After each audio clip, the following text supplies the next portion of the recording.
Orang yang paling bijaksana adalah orang yang mengetahui bahwa dia tidak tahu. Sophie segera mengenakan daster dan bergegas menuju dapur. Ibunya sedang berdiri di dekat meja dapur. Sophie memutuskan untuk tidak mengatakan apapun mengenai selendang sutra itu. "Apakah ibu sudah mengambil koran?" tanya-tanya. Ibunya berpaling. "Maukah kamu mengambilkannya untukku?" Sophie melesat keluar pintu dalam sekejap menuju kotak surat. Hanya koran. Dia tidak boleh berharap akan mendapat jawaban dalam waktu dekat, kiranya. Di halaman depan koran itu, dia membaca sesuatu mengenai batalion PBB Norwegia di Libanon. Batalion PBB, bukankah itu cap pos yang terdapat pada kartu dari ayah Hilda? Namun perangkonya Norwegia. Barangkali para serdadu PBB Norwegia mempunyai kantor pos sendiri. "Kamu menjadi sangat tertarik pada koran," kata ibunya ketika Sophie kembali ke dapur. Untungnya, ibunya tidak lagi berbicara tentang kotak surat dan sebagainya, baik ketika sarapan maupun selanjutnya pada hari itu. Ketika ibu pergi berbelanja, Sophie membawa surat mengenai takdir ke sarang. Dia terkejut melihat sebuah amplop putih kecil di samping kaleng kue dengan surat-surat lain dari sang filosof. Sophie yakin sekali dia tidak meletakkannya di sana. Amplop ini pun basah di sudut-sudutnya, dan di situ terdapat beberapa lubang, persis seperti yang telah diterimanya kemarin. Apakah sang filosof telah datang ke sini? Apakah dia tahu tentang tempat persembunyian rahasianya? Mengapa amplop itu basah? Semua pertanyaan ini membuat kepalanya pusing. Dia membuka surat itu dan membaca isinya.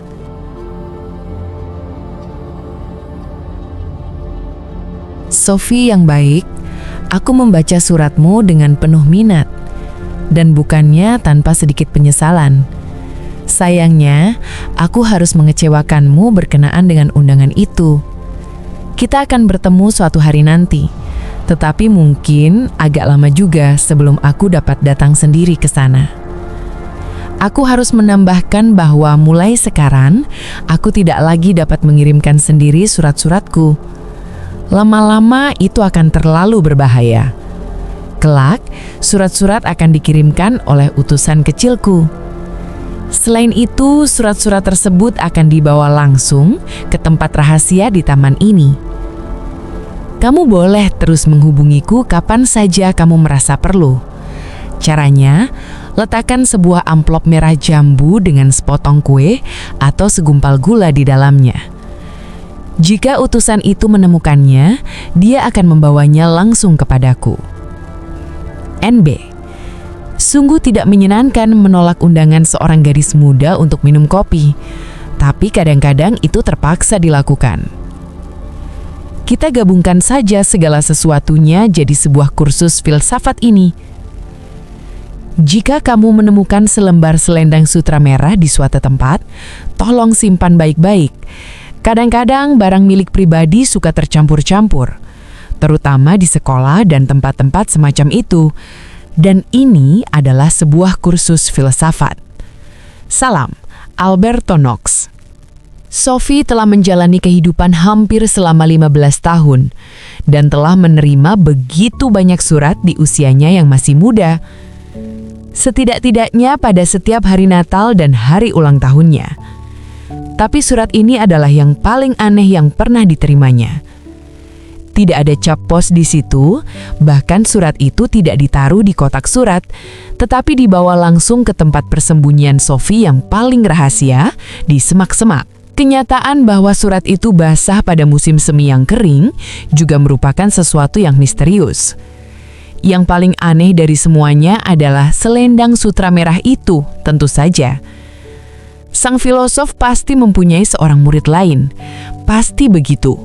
Dan murid lain ini telah kehilangan selendang sutra merah, benar. Namun bagaimana benda itu bisa sampai di bawah tempat tidur Sophie? Dan Alberto Knox, nama macam apa itu? Satu hal sudah jelas, kaitan antara sang filosof dengan Hilde Moller-Knack. Tapi bahwa ayah Hilde sendiri sampai salah menuliskan alamat, itu benar-benar tidak dapat dipahami. Sophie duduk lama sambil memikirkan hubungan apa yang mungkin ada antara Hilde dengan dirinya. Akhirnya dia menyerah. Sang filosof telah menulis bahwa dia akan bertemu dengannya suatu hari nanti. Barangkali dia juga akan bertemu dengan Hilde. Dia membalik-balik surat itu. Kini, dia juga melihat bahwa ada beberapa kalimat yang ditulis di belakang. Adakah sesuatu yang disebut kesopanan alamiah? Orang yang paling bijaksana adalah yang mengetahui bahwa dia tidak tahu. Pengetahuan yang sejati berasal dari dalam. Barang siapa mengetahui yang benar akan bertindak benar. Sophie tahu bahwa kalimat-kalimat pendek yang tertulis di dalam amplop putih itu dimaksudkan untuk mempersiapkannya menerima amplop besar berikutnya yang akan tiba tak lama kemudian. Tiba-tiba, dia mendapatkan gagasan. Jika si utusan datang ke sarang untuk mengirimkan amplop coklat itu, Sophie dapat duduk saja di sana menantikan pria itu. Atau dia seorang wanita. Dia pasti hanya dapat bertanya-tanya hingga pria atau wanita itu memberitahunya tentang sang filosof. Surat itu menyebutkan bahwa si utusan itu kecil. Mungkinkah dia seorang anak? Adakah sesuatu yang disebut kesopanan alamiah? Sophie tahu bahwa kesopanan adalah kata yang sudah ketinggalan zaman untuk rasa malu. Misalnya karena terlihat telanjang. Tapi apakah memang wajar untuk merasa malu karena itu? Jika sesuatu itu wajar, pikirnya, itu sama bagi setiap orang. Jadi pastilah masyarakat yang menentukan apa yang boleh dan tidak boleh kita lakukan. Ketika nenek masih muda, tentu saja kita tidak boleh berjemur dengan dada terbuka. Tapi kini, kebanyakan orang menganggapnya wajar, meskipun hal itu dilarang keras di banyak negara. Inikah filsafat? Sophie bertanya-tanya. Kalimat berikutnya adalah, orang yang paling bijaksana adalah yang mengetahui bahwa dia tidak tahu. Lebih bijaksana dari siapa? Jika yang dimaksudkan sang filosof adalah bahwa seseorang yang menyadari dia tidak mengetahui segala sesuatu di dunia itu lebih bijaksana dibandingkan dengan seseorang yang hanya mengetahui sedikit tetapi mengira bahwa dia mengetahui segalanya, ya, itu memang tidak sulit untuk disetujui. Sophie tidak pernah memikirkan itu sebelumnya, tapi semakin dalam dia berpikir, semakin jelas baginya bahwa mengetahui apa yang kita tidak ketahui adalah juga semacam pengetahuan. Hal paling tolol yang diketahuinya adalah jika orang bersikap seolah-olah dia mengetahui segala sesuatu yang sama sekali tidak diketahuinya. Kalimat berikutnya adalah tentang pengetahuan sejati yang berasal dari dalam.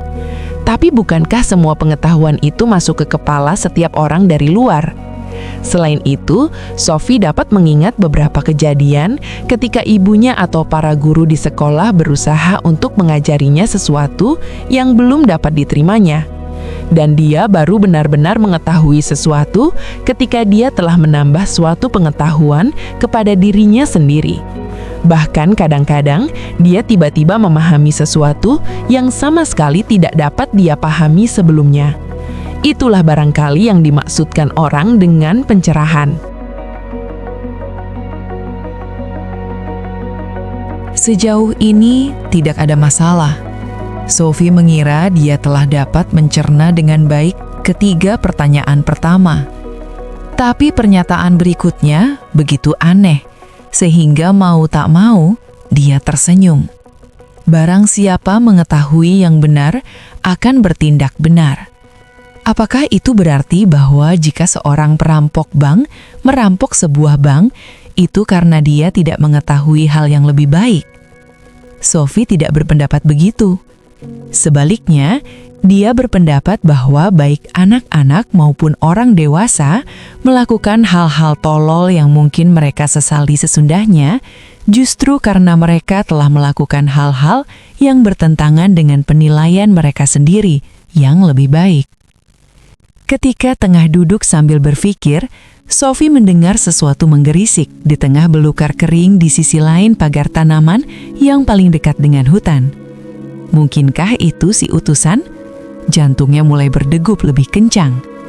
Kedengarannya seperti seekor binatang sedang mendekat dengan suara terengah-engah. Saat berikutnya, seekor labrador besar mendesak masuk ke dalam sarang. Mulutnya menggigit sebuah amplop coklat besar yang dijatuhkannya di kaki Sophie.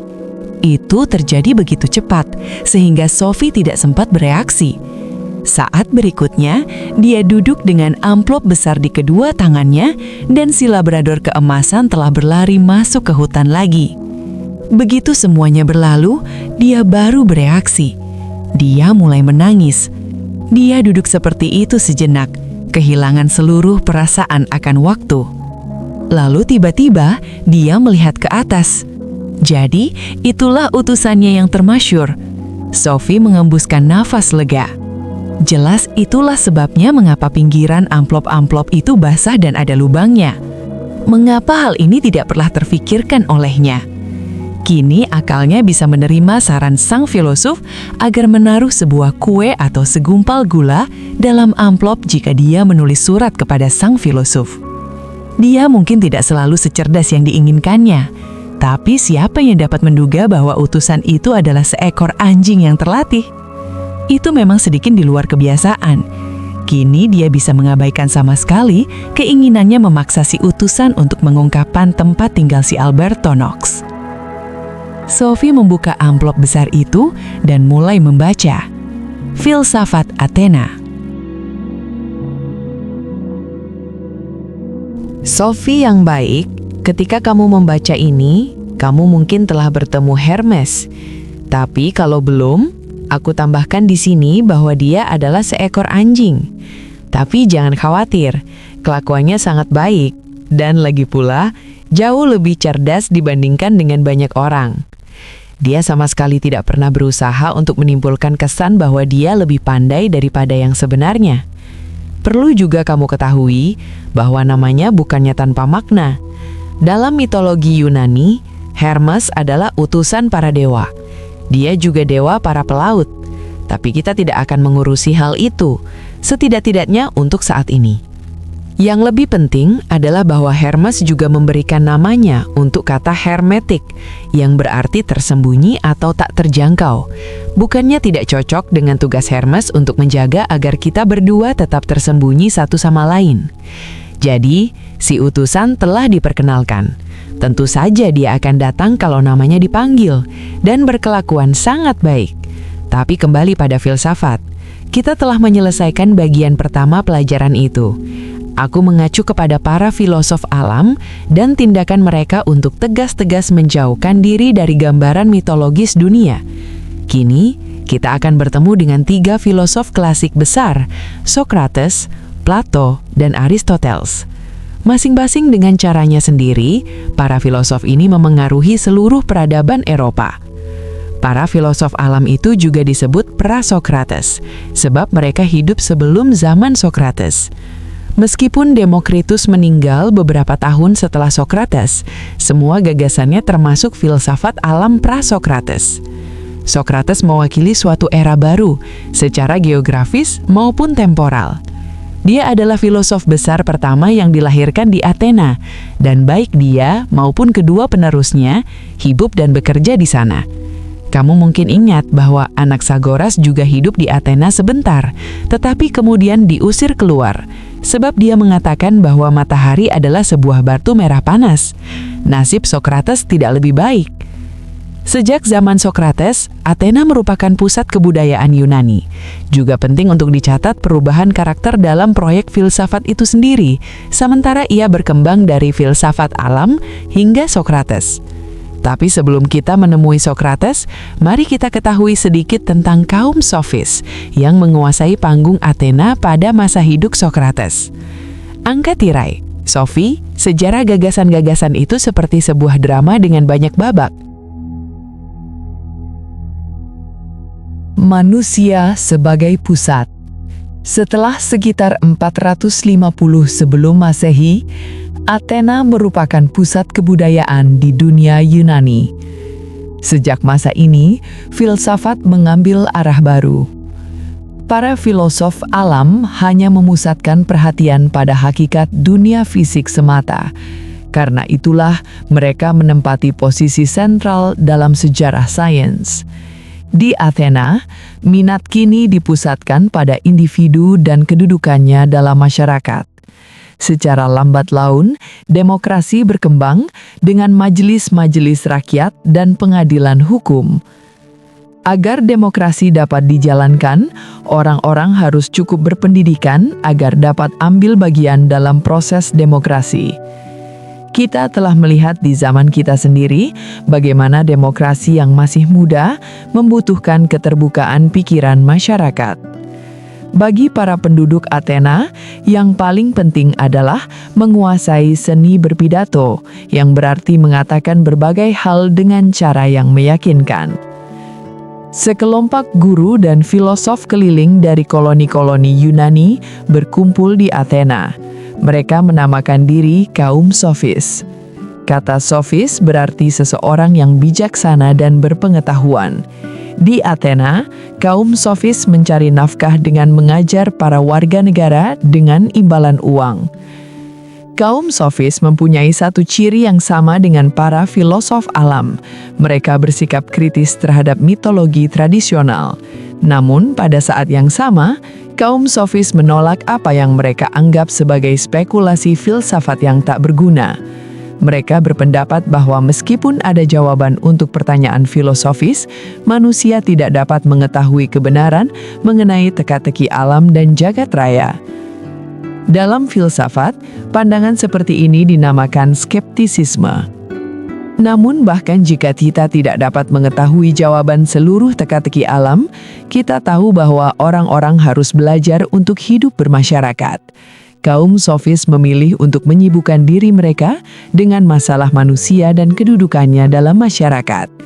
Manusia adalah ukuran dari segala sesuatu, kata seorang Sofis, Protagoras, kira-kira 410 sampai 485 sebelum Masehi. Dengan itu, yang dimaksudkannya adalah bahwa masalah apakah sesuatu itu benar atau salah, baik atau buruk, harus selalu dipertimbangkan dalam kaitannya dengan kebutuhan-kebutuhan seseorang. Ketika ditanya apakah dia percaya kepada para dewa Yunani, dia menjawab, "Pertanyaan itu terlalu kompleks sedangkan hidup ini terlalu singkat." Seseorang yang tidak mampu mengatakan dengan tegas apakah dewa-dewa atau Tuhan itu ada, dinamakan seorang agnostik. Kaum Sofis biasanya orang-orang yang telah banyak bepergian dan melihat berbagai bentuk pemerintahan. Baik aturan maupun hukum setempat di negara kota bisa sangat beragam. Ini mendorong kaum Sofis untuk bertanya, apakah yang alamiah dan apa yang diharuskan karena desakan dari masyarakat. Dengan melakukan ini, mereka merintis jalan bagi timbulnya kritik sosial di negara kota Athena. Misalnya, mereka dapat mengemukakan bahwa penggunaan ungkapan seperti kesopanan alamiah tidak selalu dapat dipertahankan. Sebab jika memang kesopanan itu alamiah, mestinya itu adalah sesuatu yang terlahir bersama kita, suatu bawaan lahir. Tapi apakah itu memang bawaan lahir, Sofi, ataukah itu karena desakan masyarakat? Bagi seseorang yang telah menjelajah dunia, jawabannya mestinya sederhana. Adalah tidak alamiah atau bukan bawaan lahir jika kita merasa malu bertelanjang di tempat umum. Sopan atau tidak, jelas merupakan masalah aturan sosial. Seperti yang dapat kamu bayangkan, kaum musafir Sofis itu menciptakan pergulatan sengit di Athena dengan mengemukakan bahwa tidak ada norma mutlak untuk menentukan apa yang benar dan apa yang salah. Sokrates sendiri sebaliknya berusaha untuk membuktikan bahwa beberapa norma itu sesungguhnya mutlak dan secara universal benar.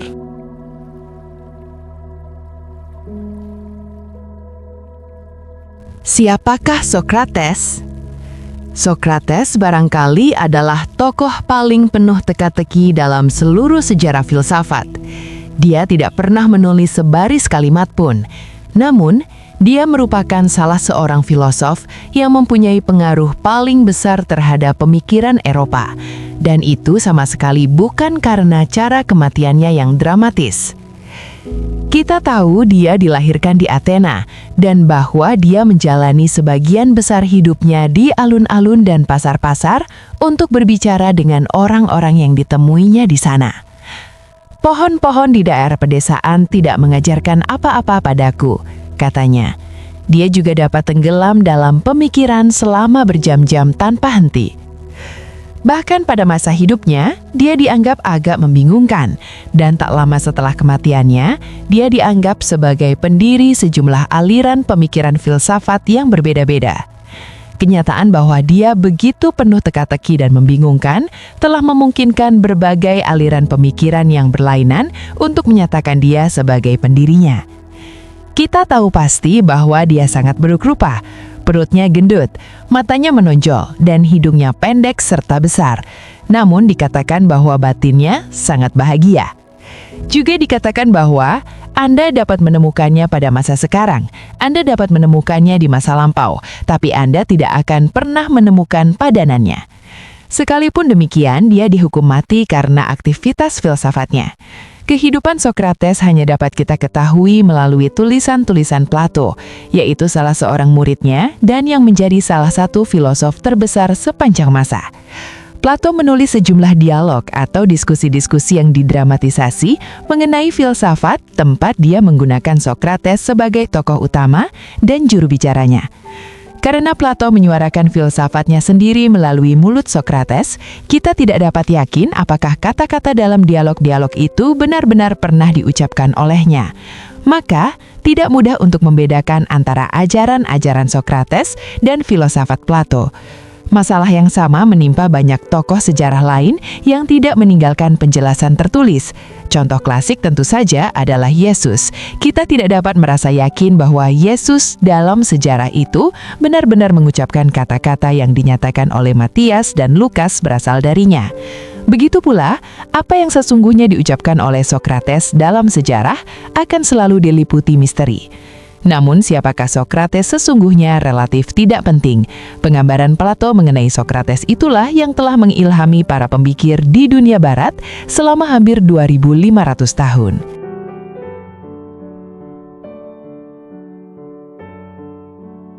Seni berdiskusi. Hakikat seni Sokrates terletak dalam fakta bahwa dia tidak ingin menggurui orang. Sebaliknya, dia memberi kesan sebagai seseorang yang selalu ingin belajar dari orang-orang lain yang diajaknya berbicara. Jadi, bukannya memberi kuliah seperti layaknya seorang guru tradisional, dia mengajak berdiskusi. Tentu saja dia tidak mungkin dapat menjadi seorang filosof termasyhur kalau dia membatasi diri dengan hanya mendengarkan orang-orang lain. Dia pun tidak akan dihukum mati jika begitu. Tapi dia hanya mengajukan pertanyaan-pertanyaan, terutama untuk memulai percakapan, seakan-akan dia tidak mengetahui apa-apa. Dalam diskusi itu, dia biasanya berhasil membuat para penentangnya mengakui kelemahan argumen-argumen mereka, dan karena tersudut, mereka akhirnya menyadari apa yang benar dan apa yang salah. Socrates, yang ibunya adalah seorang bidan, sering mengatakan bahwa ilmunya itu seperti ilmu bidan. Dia tidak melahirkan sendiri anak itu, tetapi dia ada untuk membantu selama kelahiran. Begitu pula Socrates menganggap tugasnya seperti membantu orang-orang melahirkan wawasan yang benar.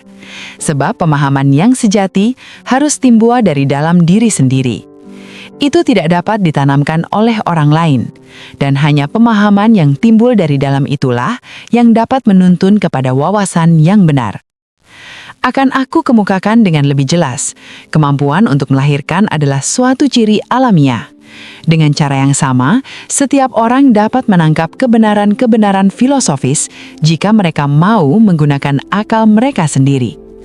Menggunakan akal sendiri berarti masuk ke dalam diri sendiri dan memanfaatkan apa yang ada di sana. Dengan berlagak bodoh, Socrates memaksa orang-orang yang ditemuinya untuk menggunakan akal sehat mereka. Socrates dapat berpura-pura bodoh atau menunjukkan dirinya lebih tolol daripada yang sebenarnya. Kita menamakan ini ironi Socrates. Ini memungkinkannya untuk terus mengungkap kelemahan pemikiran orang-orang. Dia tidak keberatan untuk melakukan ini di tengah alun-alun kota. Jika kamu bertemu Socrates, kamu mungkin akan dipermalukan di depan publik. Maka tidaklah mengherankan bahwa sejalan dengan berlalunya waktu, orang-orang menganggapnya sangat menjengkelkan, terutama orang-orang yang mempunyai kedudukan tinggi dalam masyarakat. Athena itu seperti seekor kuda yang lembam, demikian perkataannya yang sangat terkenal, dan akulah pengganggu yang menyengatnya agar beringas. Apa yang kita lakukan terhadap para pengganggu, Sophie?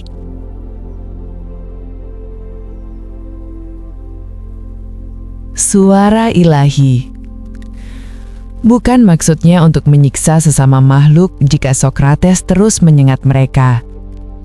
Suara hatinya tidak memberinya pilihan lain. Dia selalu mengatakan bahwa dia menyimpan suara ilahi dalam dirinya. Socrates mengajukan protes, misalnya, terhadap tindakan menghukum mati orang. Dia juga menolak untuk memberi informasi kepada musuh-musuh politiknya. Inilah yang akhirnya membuatnya kehilangan nyawa. Pada tahun 399 sebelum Masehi, dia didakwa memperkenalkan dewa-dewa baru dan merusak kaum muda, serta tidak mempercayai dewa-dewa yang telah diterima. Dengan mayoritas tipis, juri yang terdiri dari 500 orang menyatakannya bersalah. Besar kemungkinan dia dapat mengajukan kelonggaran. Setidak-tidaknya dia dapat menyelamatkan nyawanya dengan setuju untuk meninggalkan Athena. Tapi kalau dia melakukan ini, dia bukanlah Socrates. Dia menghargai hati nuraninya dan kebenaran lebih tinggi dibandingkan dengan nyawanya sendiri. Dia meyakinkan juri bahwa dia hanya bertindak demi kepentingan negara. Namun dia tetap dihukum untuk meminum racun cemara.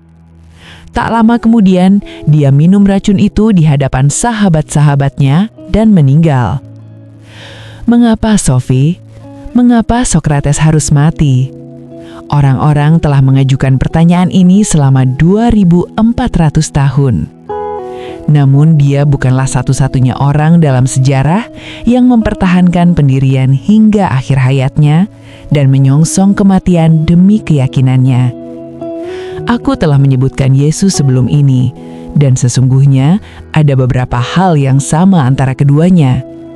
Baik Yesus maupun Socrates adalah tokoh yang penuh teka-teki, juga bagi rekan-rekan sejaman mereka. Tak satu pun di antara mereka menuliskan sendiri ajaran-ajarannya, maka kita terpaksa mempercayai gambaran yang kita dapatkan tentang mereka dari murid-murid mereka. Tapi kita tahu bahwa mereka berdua adalah jagoan dalam seni berdiskusi.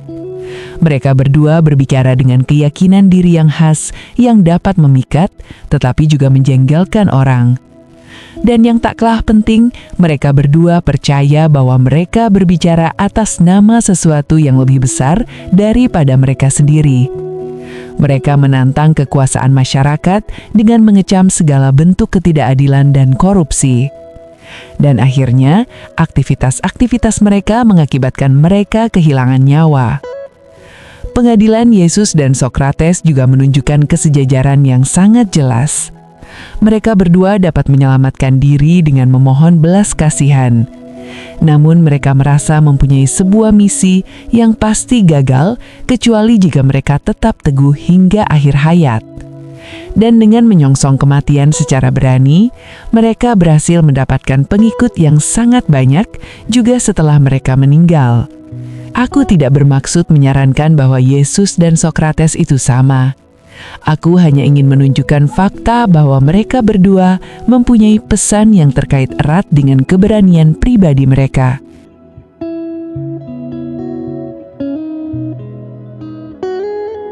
Seorang badut di Athena. Sokrates, Sophie, kita belum selesai dengannya. Kita telah membicarakan metodenya. Tapi apakah proyek filsafatnya? Sokrates hidup pada masa yang sama dengan para sofis. Seperti mereka, dia lebih berminat pada masalah manusia dan tempatnya di dalam masyarakat daripada masalah kekuatan alam. Sebagaimana dikatakan oleh seorang filosof Roma, Cicero, mengenai dirinya beberapa ratus tahun kemudian, Sokrates menurunkan filsafat dari langit, mengantarkannya ke kota-kota, memperkenalkannya ke rumah-rumah, dan memaksanya untuk menelaah kehidupan, etika, kebaikan, dan kejahatan. Tapi Sokrates berbeda dari para sofis dalam satu hal yang sangat penting. Dia tidak menganggap dirinya sebagai seorang sofis, yaitu seseorang yang pandai dan bijaksana. Tidak seperti kaum sofis, dia mengajar bukan untuk mendapatkan uang. Tidak, Sokrates menyebut dirinya seorang filosof dalam pengertian yang sebenarnya dari kata itu. Kata filosof sesungguhnya berarti orang yang mencintai kebijaksanaan. Apakah kamu duduk dengan nyaman, Sophie? Karena untuk seluruh pelajaran ini, kamu harus memahami sepenuhnya perbedaan antara seorang sofis dan seorang filosof. Kaum sofis mendapatkan uang untuk penjelasan-penjelasan mereka yang ruwet, dan sofis semacam ini telah ada sejak zaman prasejarah. Aku mengacu pada semua guru sekolah dan orang yang menganggap dirinya tahu segalanya, yang sudah puas dengan sedikit pengetahuan yang mereka miliki, atau yang membual bahwa mereka mengetahui segala hal mengenai subjek-subjek yang sedikit pun tidak mereka ketahui.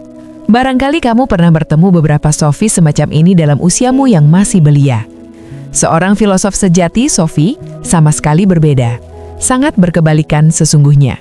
Seorang filosof mengetahui bahwa dalam kenyataannya hanya sedikit yang diketahuinya. Itulah sebabnya dia selalu berusaha untuk meraih pengetahuan sejati.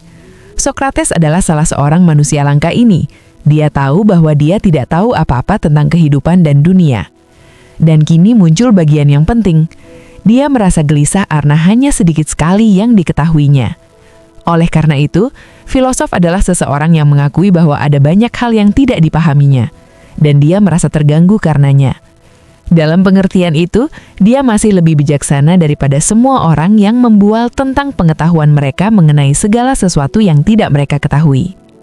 Orang yang paling bijaksana adalah yang mengetahui bahwa dia tidak tahu, kataku sebelum ini. Sokrates sendiri berkata, hanya satu yang aku tahu, yaitu bahwa aku tidak tahu apa-apa. Ingat pernyataan ini, sebab itu adalah pengakuan yang langka, bahkan di kalangan filosof. Lagi pula bisa berbahaya sekali mengucapkan itu di depan umum karena nyawamu jadi taruhannya. Orang yang paling subversif adalah yang selalu bertanya. Memberi jawaban tidaklah begitu berbahaya. Mengajukan satu pertanyaan dapat lebih memancing ledakan dibandingkan dengan seribu jawaban. Kamu ingat cerita tentang baju baru sang maharaja? Maharaja sesungguhnya teranjang bulat, tetapi tak seorang rakyat pun berani mengatakannya. Tiba-tiba seekor anak berteriak, tapi dia tidak mengenakan apa-apa. Itu adalah anak yang berani, Sophie, seperti Sokrates yang berani mengatakan pada orang-orang betapa sedikit yang manusia ketahui. Persamaan antara anak-anak dan filosof sudah kita bicarakan sebelumnya. Tepatnya, umat manusia dihadapkan pada sejumlah pertanyaan sulit yang tidak dapat kita temukan jawaban yang memuaskan. Maka muncul dua kemungkinan. Kita dapat memperdaya diri sendiri dan seluruh dunia dengan berpura-pura bahwa kita mengetahui segala hal yang harus diketahui, atau kita dapat menutup mata terhadap masalah penting dan tinggal diam. Dalam hal ini, umat manusia terbagi dua. Secara umum mereka merasa sangat yakin atau sama sekali tidak peduli. Keduanya merayap jauh ke dalam bulu-bulu si kelinci. Itu seperti membagi sebungkus kartu menjadi dua tumpukan, Sophie. Kamu meletakkan kartu-kartu hitam di satu tumpukan dan yang merah di tumpukan lainnya. Tapi berulang kali si badut muncul dari kartu hati atau clever, wajik atau sekop. Sokrates adalah badut ini di Athena.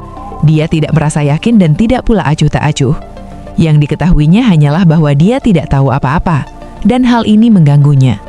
Maka dia menjadi filosof, orang yang tidak mau menyerah, tetapi terus berusaha tanpa kenal lelah mencari kebenaran. Diceritakan bahwa seorang penduduk Athena pernah bertanya kepada peramal di Delphi tentang siapakah manusia yang paling bijaksana di Athena. Sang peramal menjawab bahwa Sokrates adalah yang paling bijaksana dari semua manusia. Ketika Sokrates mendengar ini, dia sangat terkejut. Dia pasti tertawa, Sophie. Dia pergi menemui seseorang di kota yang oleh dirinya dan semua orang lainnya dianggap sangat bijaksana. Tapi ketika ternyata orang ini tidak mampu memberi Sokrates jawaban yang memuaskan terhadap pertanyaannya, Sokrates sadar bahwa peramal itu benar. Sokrates merasa penting untuk membangun landasan yang kuat untuk pengetahuan kita. Dia percaya bahwa landasan ini terletak pada akal manusia. Dengan keyakinannya yang tak tergoyahkan pada akal manusia, jelaslah dia seorang rasionalis. Wawasan yang benar menuntun pada tindakan yang benar. Seperti telah kusebutkan sebelumnya, Sokrates menyatakan bahwa dia dituntun oleh suara batin ilahi dan bahwa hati nurani ini mengatakan kepadanya apa yang benar. Orang yang mengetahui apa yang baik akan berbuat baik, katanya. Dengan ini yang dimaksudkannya adalah bahwa wawasan yang benar akan menuntun pada tindakan yang benar. Dan hanya orang yang bertindak benar sajalah yang dapat menjadi orang yang berbudi luhur. Jika kita melakukan kesalahan, itu karena kita tidak tahu. Itulah sebabnya penting sekali untuk terus belajar. Sokrates berusaha untuk menemukan definisi-definisi yang jelas dan secara universal diterima mengenai benar dan salah. Tidak seperti kaum sofis, dia percaya bahwa kemampuan untuk membedakan benar dan salah terletak pada akal manusia, bukan masyarakat. Barangkali kamu beranggapan bahwa bagian terakhir ini agak terlalu kabur, Sophie. Coba aku kemukakan begini. Sokrates menganggap bahwa tidak mungkin seseorang dapat bahagia jika mereka bertindak menentang penilaian mereka yang lebih baik. Dan orang yang tahu cara meraih kebahagiaan akan melakukan hal itu. Oleh karena itu, orang yang tahu apa yang benar akan bertindak benar. Sebab, untuk apa orang memilih menjadi tidak bahagia? Bagaimana pendapatmu, Sophie? Dapatkah kamu menjalani kehidupan yang bahagia jika kamu terus melakukan hal-hal yang jauh di lubuk hati kamu tahu salah? Banyak sekali orang yang berbohong dan menipu dan menjelek-jelekan orang lain. Apakah mereka sadar bahwa semua ini tidak benar atau tidak adil? Apakah kamu pikir orang-orang ini bahagia? Menurut Sokrates tidak. Setelah Sophie membaca surat itu, dengan cepat dimasukkannya ke dalam kaleng kue dan dia merangkak keluar menuju taman. Dia sudah ingin berada di dalam rumah sebelum ibunya kembali dari berbelanja untuk menghindari pertanyaan dari mana dia tadi, dan dia telah berjanji akan mencuci piring. Dia baru saja mengisi bak cuci dengan air ketika ibunya datang sempoyongan dengan 2 kantong belanjaan yang sangat besar. Mungkin itulah sebab ibunya berkata, "Kamu agak sibuk belakangan ini." Begitu pula Sokrates. Sophie tidak tahu mengapa dia mengucapkan itu. Kata-kata tersebut keluar begitu saja dari mulutnya. Sokrates, ibunya terperanjat, matanya membesar. Sungguh menyedihkan dia harus mati karenanya. Sophie meneruskan sambil berpikir, "Ya ampun, Sophie, aku tidak tahu apa yang harus kulakukan." Tidak juga Sokrates. Yang diketahuinya hanyalah bahwa dia tidak tahu apa-apa. Toh dia orang paling bijak di Athena. Ibunya tidak mampu mengucapkan apa-apa. Akhirnya dia berkata, "Apakah ini sesuatu yang kamu pelajari di sekolah?" Sophie menggalingkan kepalanya dengan penuh semangat. "Kami tidak belajar apa-apa di sana. Perbedaan antara guru sekolah dan filosof adalah bahwa guru sekolah mengira mereka tahu banyak hal yang mereka coba paksakan masuk ke tenggorokan kami. Filosof berusaha untuk memahami segala sesuatu bersama murid-murid mereka. Kini kita kembali pada kelinci putih lagi, kamu tahu? Aku menuntut untuk diberitahu siapa sesungguhnya teman priamu. Kalau tidak, aku akan mulai menganggap dia sedikit terganggu otaknya." Sophie berbalik membelakangi tumpukan piring-piring itu dan menunjuk ibunya dengan lap piring. Bukan dia yang terganggu, tapi dia yang suka mengganggu orang-orang lain untuk menggugah mereka dari kelembaman. "Sudah cukup, kukira dia terlalu kurang ajar." Sophie kembali pada cuciannya. "Dia tidak kurang ajar dan juga tidak sopan," kata Sophie. "Tapi dia berusaha untuk meraih kebijaksanaan sejati. Itulah perbedaan besar antara seorang badut yang sesungguhnya dan semua kartu lain dalam bungkus itu." "Apakah kamu bilang seorang badut?" Sophie mengangguk. "Pernahkah kamu berpikir tentang kenyataan bahwa ada banyak hati dan wajik dalam sebungkus kartu, dan banyak sekop dan clover, tapi hanya ada satu badut?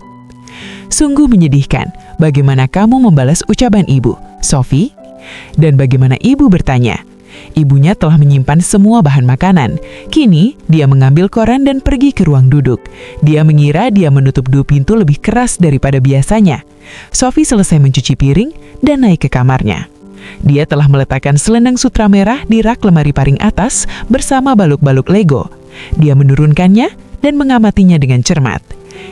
Hilde,